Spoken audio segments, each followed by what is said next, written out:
Medical science में ऐसा क्या है जो हिंदी में नहीं पढ़ सकते? और सोचिए, डॉक्टर बनने के बाद करना क्या आपको?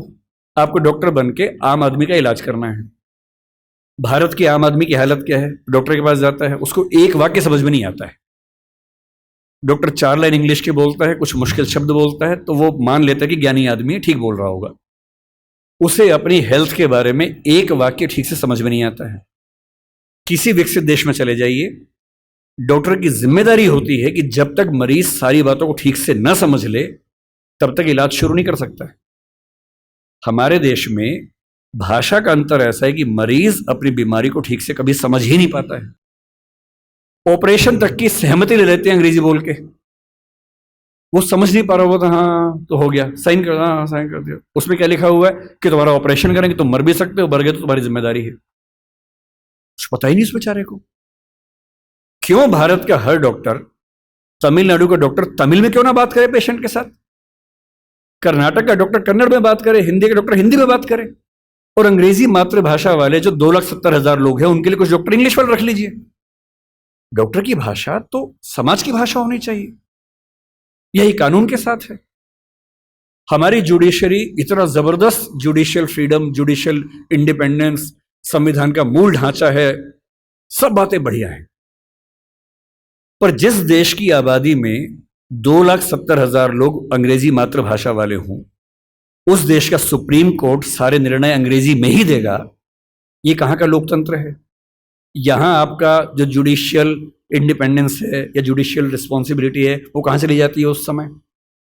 आपके सुप्रीम कोर्ट में मधु लिमये नाम के व्यक्ति जिद करते हैं कि मैं हिंदी में अपनी बात रखूंगा। आप उनको परमिशन देने के बाद नकार देते हैं कि हमसे गलती हो गई, ऐसा नहीं कर सकते हैं।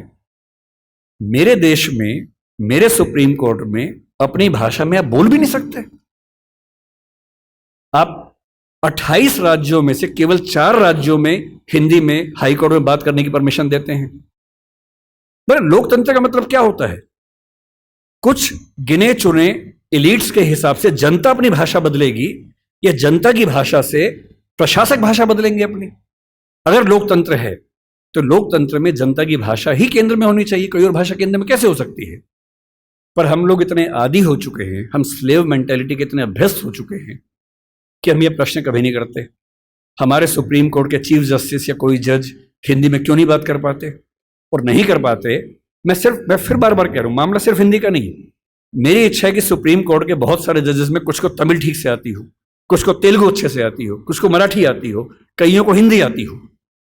और बेंच का फैसला करते हुए यह भी एक पॉइंट ध्यान में रखा जाए कि मामला कहां का है और उस मामले में ऐसे जज को प्राथमिकता मिले जो उस भाषा को जानता हो, ताकि केस मेरा है, मुझे हिंदी आती है, मेरा वकील अंग्रेजी में कुछ कुछ बोला, जज ने कुछ कुछ बोला, फैसला हो गया, मुझे पता ही नहीं कि क्या हुआ, और इतने में पुलिस आगे मुझे ले गई और मैं परेशान हूं कि हुआ क्या।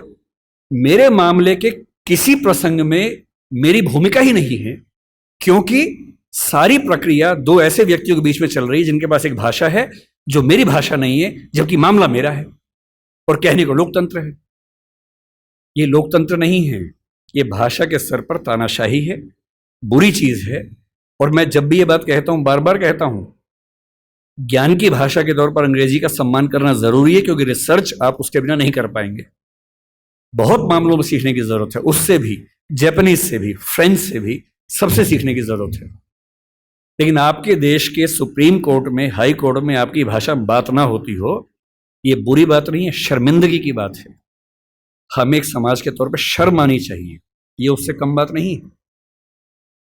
इसलिए जब कोई मुझसे कहते कि राजभाषा के तौर पर आपकी क्या कल्पना है,